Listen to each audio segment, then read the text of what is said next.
आत्मनिर्भर भारत अभियान को ध्यान में रखते हुए केंद्र सरकार ने देश की मैपिंग पॉलिसी में बड़े बदलाव की घोषणा की है। ये बदलाव विशेष रूप से भारतीय कंपनियों के लिए किया गया है। इस बदलाव से भारतीय कंपनियों और किसानों को काफी लाभ मिलेगा, जिससे भारत में स्टार्टअप को भी बढ़ाने में मदद मिलेगी। प्रधानमंत्री नरेंद्र मोदी ने ट्वीट कर इस बात की जानकारी दी। उन्होंने कहा कि भारत को आत्मनिर्भर बनाने के लिए सरकार की नज़र में नीतिगत बदलाव एक बड़ा कदम है।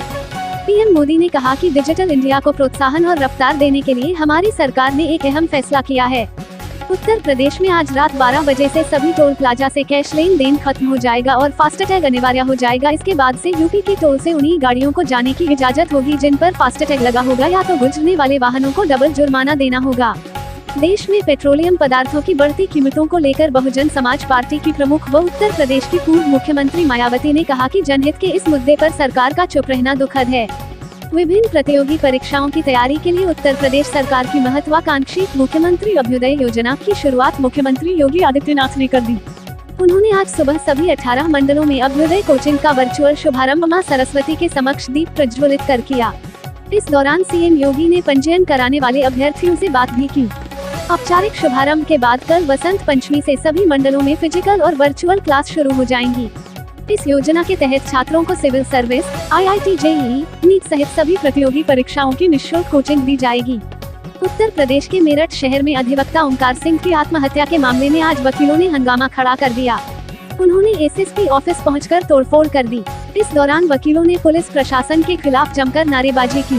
उत्तर प्रदेश के मुख्यमंत्री योगी आदित्यनाथ सभी 75 जिलों में एक मेडिकल कॉलेज बनाने की योजना तैयार कर रहे हैं। मेडिकल कॉलेज जल्द ही राज्य के उन 16 जिलों में पब्लिक प्राइवेट पार्टनरशिप मॉडल पर खोले जाएंगे जिसमें अब तक कोई कॉलेज नहीं है, जबकि अन्य कॉलेजों को अपग्रेड किया जाएगा। उत्तर प्रदेश सरकार जल्द ही इस पर एक नई नीति पेश करेगी। पूरी पीठ के शंकराचार्य स्वामी निश्चलानंद सरस्वती ने मठ मंदिरों की संपत्ति पर पुराने न्यासियों या अराजक तत्वों द्वारा कब्जा करने की प्रवृत्ति को लेकर चिंता प्रकट की है और यूपी के मुख्यमंत्री योगी आदित्यनाथ से इस मुद्दे पर ध्यान देने की मांग की। उन्होंने कहा, यूपी में मठ मंदिरों का उद्धार हो सकता है क्योंकि यहाँ एक योगी बचपन से सन्यासी और नाथ संप्रदाय के मूर्धन्य प्रदेश के मुख्यमंत्री हैं और उनका ये दायित्व है कि वह इस पर ध्यान दें। भारत में बनाई जा रही Israeli Taber X95 assault rifles केंद्रीय बलों और राज्य की पुलिसों को दी जाने लगी हैं। अभी तक भारत में स्पेशल फोर्स और दूसरे बलों को इजराइल वेपन इंडस्ट्री से इंपोर्ट की गई असॉल्ट राइफल दी जा रही थी। नई प्राइवेसी पॉलिसी के संबंध में सुप्रीम कोर्ट ने फेसबुक और व्हाट्सएप को नोटिस भेजकर जवाब मांगा है। सुप्रीम कोर्ट ने व्हाट्सएप और फेसबुक से कहा कि लोगों की गोपनीयता बेहद अहम है। आप 2-3 ट्रिलियन की कंपनी हो सकते हैं, लेकिन लोगों में डर है कि उनके डेटा को कहीं और बेचा जा रहा है। लोगों की निजता की सुरक्षा करना हमारी ड्यूटी है। गुजरात के मुख्यमंत्री विजय रूपाणी की कोरोना वायरस रिपोर्ट पॉजिटिव आई है, जिसके बाद उन्हें अस्पताल में भर्ती कराया गया है। कल निकाय चुनावों के लिए प्रचार करने वडोदरा के निजामपुरा पहुंचे सीएम रूपाणी मंच से भाषण देने के दौरान बेहोश होकर नीचे गिर गए थे। उनका ब्लड प्रेशर कम हो गया था।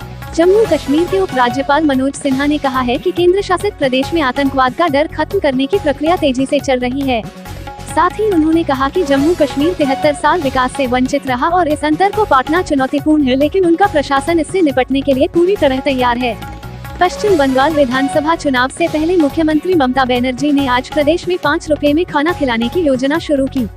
इस योजना का नाम माँ रखा गया है, जिसे तृणमूल कांग्रेस के स्लोगन माँ माटी मानुष से लिया गया है।